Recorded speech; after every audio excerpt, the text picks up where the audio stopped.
नाशिकमध्ये बेपत्ता व्यक्तीच्या प्रकरणाचा तपास करताना गुन्हे शाखा युनिट 1 ने धक्कादायक हत्याकांडाचा उलगडा केला आहे.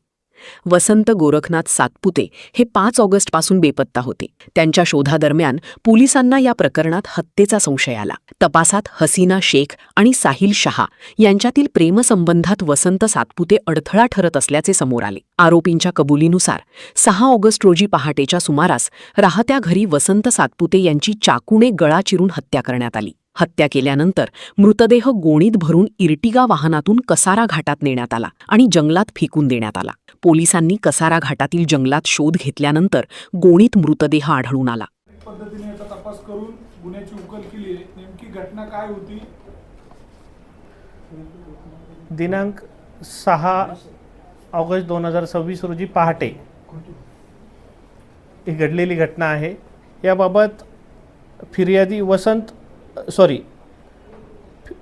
फिर्यादी कचरू सकाराम कडवे यांनी इंदिरानगर पोलीस स्टेशन येथे फिर्याद दाखल केलेली होती की त्यांचे परिचित वसंत गोरखनाथ सातपुते हे दिनांक 5 ऑगस्ट 2026 पासून मिसिंग आहेत आणि त्यांची जी त्यांच्यासोबत राहणारी लिव्ह इन रिलेशनशिपमध्ये राहणारी हसीना हबीब शेख यांनी अज्ञात कारणाकरता अपहरण केला किंवा खून केल्याची शक्यता आहे.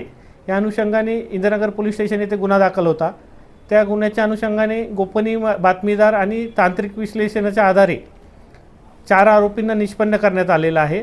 आरोपींनी गुन्ह्याची कबुली दिलेली आहे. त्यासोबतच आरोपींनी निवेदन पंचनाम्यामध्ये अपहरण केलेल्या व्यक्तीचा खून करून पुरावा नष्ट करण्याच्या उद्देशाने प्रेत हे कसारा घाटामध्ये टाकलेलं होतं. त्या ठिकाणावरून आपण डेड बॉडी रिकवर करण्यात आलेली आहे. गुन्ह्यामागील नक्की कारण काय? यामधील मयत आणि आरोपी हसीना हे मागील 15 ते 16 वर्षापासून लिव्ह इन रिलेशनशिपमध्ये राहत होते.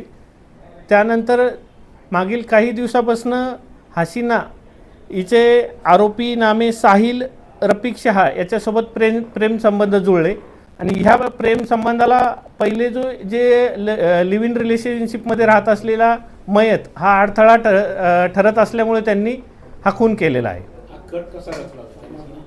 हा दिनांक 6 ऑगस्ट रोजी पहाटेच्या वेळेला साधारण 3 ते 4च्या दरम्यान आरोपी यांनी हसीनाचं जे घर आहे त्या ठिकाणी मयत हा झोपलेला असताना झोपेत असताना त्याच्यावरती वार केला आणि चाकूनी त्याचा गळा कापून खून केला आणि त्यानंतर दुसऱ्या दिवशी 7 तारखेला त्याचं प्रेत हे पुरावा नष्ट करण्याच्या उद्देशाने कसारा घाटामध्ये एका इर्टिका गाडीमध्ये नेऊन टाकलं. हे तपासामध्ये निष्पन्न झालेलं आहे.